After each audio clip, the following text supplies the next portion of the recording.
אנחנו רואים אותם מסתובבים בצמתים ברחבי העיר. חלקנו מתעלמים מהם, חלקנו מרחמים עליהם, וחלקנו רואים בהם מטרד. זה מחלה. זה מחלה, אי אפשר לתת להם. זה, לפי דעתי זה נרקומנים. מה יעשו הקבצנים? אז שלא יעיפו אותם מהצמתים, הם לא מפריעים. רק שיעזרו להם איפשהו, אבל לא בצמתים ככה. זה לא מסודר, זה מסוכן. תופעת פושטי היד בצמתים היא בעיה מוכרת. בעיר באר שבע, השיטור העירוני בשיתוף עם העירייה החליטו בחודשיים האחרונים כי יש להילחם בה.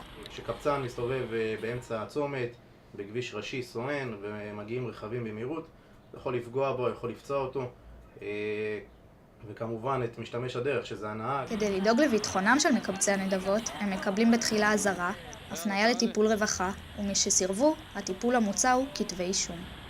עכשיו אם אני אלך לצמתים... את יכולה לעשות איתי סיור, בכיף.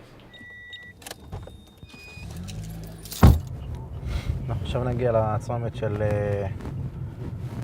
אות, משכונה ג', וינגייט השלום. גם צומת מרכזית, שעבדה פה קבצנית באופן קבוע במהלך כל שעות היום. וכל רכב שמגיע הייתה פשוט עוברת חלון, רכב, עכשיו היא כבר לא נמצאת. פושטי היד אינם היחידים שנמצאים על הכביש ומהווים סכנה. השאלה הנשאלת היא, כיצד פועלות רשויות החוק כאשר מדובר במחלקי עלוני דת למשל? אם אנחנו נקבל פידבקים ותלונות ונמצא שאכן הם נמצאים על הכביש, אנחנו נפעיל את ההליך הפלילי אותו דבר. האמנם? אם נפנה למשטרה בנוגע למחלקי עלוני הדת הם יפעלו באותה המידה? מה האירוע?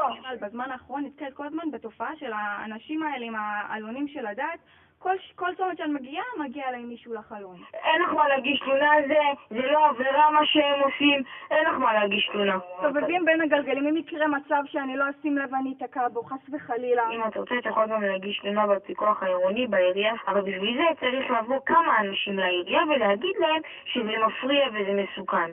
כשפנינו לפיקוח העירוני, תלונתנו לא טופלה, והפנו אותנו בחזרה למשטרה. אמנם כבר 5 כתבי אישום הוגשו נגד פושטי היד בצמתים, אך נראה כי מחלקי עלוני הדת אינם מהווים מטרד עבור הרשויות, והם ממשיכים להסתובב לנו בין הגלגלים. מה לה בספרון של ברסלב? זה מחיזוק. לא, אבל בצמתים, באמצע הצמתים. אבל זה לא מפריע. כמו שאת מדברת איתי, הוא בא אליי שנייה, אני נותן לו משהו, הוא נותן לי ספר, וזה אין לי בעיה עם זה. לא עוברים באמצע הכביש ומפריעים. עוברים, נכון, אבל... טוב, את צודקת, מה אני אגיד לך? עוד כולם, עוד אף אחד, את אומרת. הדאגה לשלום הציבור נתונה לפרשנויות שונות, אך נדמה שתמיד הדרך הקלה ביותר היא להחמיר עם החלש.